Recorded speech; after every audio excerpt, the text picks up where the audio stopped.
Hola, este es un nuevo video para hacer una reseña de la película colombiana Pájaros de Verano.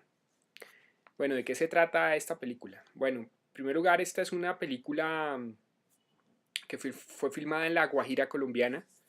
La Guajira, para los que no conocen nuestro país, queda al norte de Colombia, sobre la costa atlántica. La Guajira es una península con un clima un tanto árido, desértico.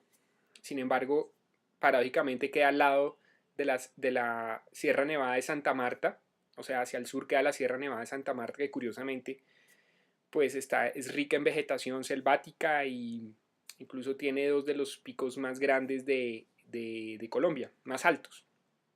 Pero bueno, ¿de qué se trata Pájaros de Verano? Esta es una película que narra la historia o la confrontación entre dos familias por una serie de altercados básicamente basados en o derivados del comercio de la marihuana, de esa bonanza marimbera que hubo entre los años 60 y 80 en la costa atlántica, específicamente en la Guajira, cuando empezó todo el negocio del narcotráfico en Colombia, y el negocio de la marihuana fue el precursor después de ese gran negocio de la cocaína, de la venta de cocaína a Estados Unidos. Pero aquí la película es una película que trata sobre la cultura guayú. Los guayú son aborígenes de la Guajira, con una cultura muy especial, una cultura muy ancestral, basada sobre todo en el honor, en la familia, en las tradiciones, en las costumbres. Entonces la película muestra precisamente estos altercados entre dos familias, eh, como ya lo dije, derivado del comercio de la marihuana, y después por una serie de incidentes que suceden, y entonces empieza una guerra brutal entre estas dos familias, ¿no es cierto? Donde hay una mezcla pues de violencia, pero también de costumbres, de violación de las costumbres, de las tradiciones, y pues de todas las creencias de los pueblos guayú.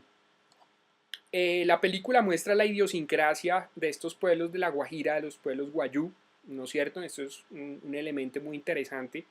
Para los que no son colombianos, de pronto entender esto puede ser confuso, incluso hasta los mismos colombianos. Los propios colombianos no conocen incluso las costumbres de esos pueblos, estando en nuestro propio país. Entonces, de pronto, para la gente del exterior es como un poco exótico, incluso para los mismos colombianos. Y esta es una de las riquezas que tiene esta película. Incluso yo diría que el 80% de la película o más está hablada en idioma guayú.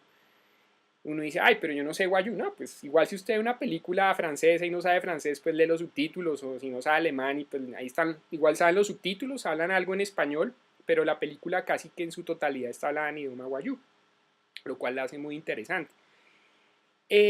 La película tiene una magnífica fotografía, tiene la forma de enfocar a los actores, los planos, los paisajes. Es una verdadera obra de arte. La película tiene una fotografía esplendorosa, tiene una fotografía muy bonita. Esa forma de enfocar los encuadres, estupendo. A mí me encantó la fotografía de la película. Hay actores naturales en esta cinta, lo cual le da mucho más realismo, le da mucha más mística a la cinta. Hay unos actores naturales, actores que realmente hacen parte de la cultura guayú, por ejemplo como el palabrero, que es como el mediador entre estas dos familias. Los palabreros son como unas especies de mediadores, como unas especies de conciliadores, ¿no? Sería un poco como el antecedente de lo que somos los abogados, ¿no? Que los abogados en el mundo moderno, más que conciliadores, a veces es todo lo contrario. Pero los palabreros es como eso, ¿no? Como esos conciliadores que hay en esa cultura. Entonces aquí, por ejemplo, el palabrero es un señor que en la vida real es palabrero en la Guajira. Eh, Hablan la lengua nativa, como ya lo dije, el idioma guayú. Entonces la película tiene esa riqueza de ese idioma. Incluso yo no sabía, para que ustedes vean, por ejemplo, lo poco incluso que los colombianos sabemos de nuestra propia cultura, que Guajira se llama precisamente porque la palabra viene la guayira, que es una palabra guayú, precisamente, ¿no es cierto? Un argumento, buen argumento, la historia tiene una riqueza, está dividida como en partes, como en 5 actos, básicamente, y que lo llaman cantos. y como para mostrar cómo se va desarrollando la historia que transcurre desde los años 60 hasta los 80.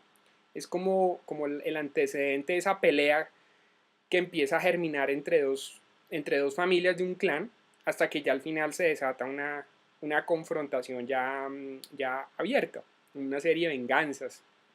Bueno, mi calificación para esta película es de 4,5/5. Me parece una película muy buena, me parece que es una película que si se presenta a los premios Oscar tiene una gran opción de ser nominada para mejor película extranjera, ojalá, incluso de llevarse el Oscar. Es una película muy buena y es una muestra del buen cine colombiano hacia el mundo. Me parece que esta es una buena muestra tanto de la idiosincrasia colombiana, de la riqueza de lo que es Colombia y, y que la película está muy bien hecha, la película está muy bien facturada en lo técnico, en la parte histriónica, en la música. Yo pienso que es una película impecable, es una película que merece 4 o 5, o sea, es una película muy buena. Es una película realmente recomendada, y no lo digo por un tema netamente nacionalista, sino por un tema artístico. La película vale mucho la pena de verla. ¿Cuáles son los dos peros de la película? Las dos cosas que uno, digamos, queda como que le producen cierta insatisfacción.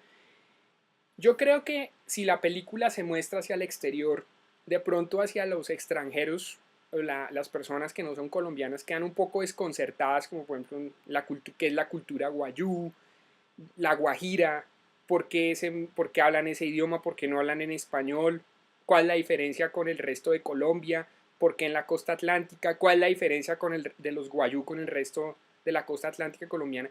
Entonces de pronto ahí como que puede haber una sorpresa, incluso lo digo, incluso para los mismos colombianos que desconocen o desconocemos muchas de las culturas ancestrales, conocemos cosas de los europeos, conocemos cosas de los asiáticos, pero no sabemos que dentro del propio Colombia hay toda una cultura y unas costumbres ancestrales riquísimas, ¿no es cierto? Por prejuicios y por, un, y por cierto extranjerismo, ¿no es cierto? A veces desdeñamos lo de nosotros y aquí hay tanta cultura, tanta historia y esto lo muestra Pájaros de Verano. Entonces de pronto hacia los extranjeros tiene un doble sentido. Chévere que los extranjeros, incluso los propios colombianos, conozcan sobre la cultura colombiana, pero también los extranjeros yo creo que quedarán desconcertados, porque incluso la película no se habla en español sobre ciertas costumbres como, bueno, ¿y esto aquí qué es? Porque, por ejemplo, eso de desenterrar a los muertos de cada determinado tiempo, lo del palabrero, eso porque un palabrero, ¿eso qué es? Pues eso para cómo funciona. Entonces, de pronto ahí queda un poco desconcertado la película, tiene algunos bachecitos argumentales, pero no son graves. Pienso que hay que seguirle un poco la línea a la película y de pronto averiguar ciertas cosas, que por qué le dice a este determinada, por qué le dice tío, por qué le dice hermano, si no es el tío, si no es el, bueno, pero eso son pequeños detalles que... Lo otro es si la historia es trillada, eso de la guerra entre familias, pues es uno de los melodramas de la dramaturgia universal. Pues recordemos Shakespeare, una de las grandes obras de Shakespeare, Romeo y Julieta, se basa en la pelea entre dos familias. Y aquí hay una pelea que no es por un tema romántico, es más por un tema de negocios y por como ofensas por tradiciones. Pero digamos que ese tema, tanto de las peleas de entre familias, como también nuevamente el tema recurrente del narcotráfico, que aquí se vuelve a tocar como hay otra pelea de narcotráfico, pero no es una película, como decimos en Colombia, otra película de traquetos, otra película de mafiosos, pero vuelve otra vez el tema del narcotráfico. Entonces uno dice, hay otra película, pero no. Y el tema de las peleas entre familias, entonces alguien diría, bueno, esto es un tema ahí trillado ahí, pero no. Yo pienso que esos serían como los dos peros que yo tendría a la película, pero no. Digamos que se subsanen, esas serían como las dos críticas que yo le haría a la cinta, pero son menores. Es una cinta sobresaliente, codirigida por Cristina Gallego y Ciro Guerra. Ciro Guerra es el mismo director del Abrazo de la Serpiente. Para los que vimos El Abrazo de la Serpiente, pues vuelve con el tema de las costumbres indígenas, de los aborígenes. La anterior era sobre el tema de los aborígenes en el Amazonas, aquí ya es sobre el tema de los aborígenes, pero en la Guajira, o sea que es el extremo al otro extremo de donde sucedió el abrazo de la serpiente, porque el abrazo de la serpiente sucedió en Amazonas, en el sur de Colombia. Esto sucede al norte de Colombia, con un clima totalmente diferente al Amazonas, pues la selva, el norte de Colombia, pues la Guajira, un clima desértico, árido, pero muy interesante, dirigida entonces, como ya lo dije, por Cristina Gallego y Ciro Guerra. Pájaros de verano. Ahora bien, ¿por qué se llama Pájaros de verano? Vean la película. Vean la película que tiene que ver con las costumbres de los guayú. ¿No es cierto? Hay actores naturales, también aparecen actores nuevos como Natalia Reyes en un papel más o menos protagónico, pero hay también participación de actores naturales y eso le da más realismo a la cinta. Muy recomendada. Muchas gracias por ver esta reseña, que fue un poco larguita, pero se lo merecía. Y muchas gracias por ver este video. Suscríbanse a mi canal. Visiten la página FBG Cine. Que pasen un feliz resto de día. Chao.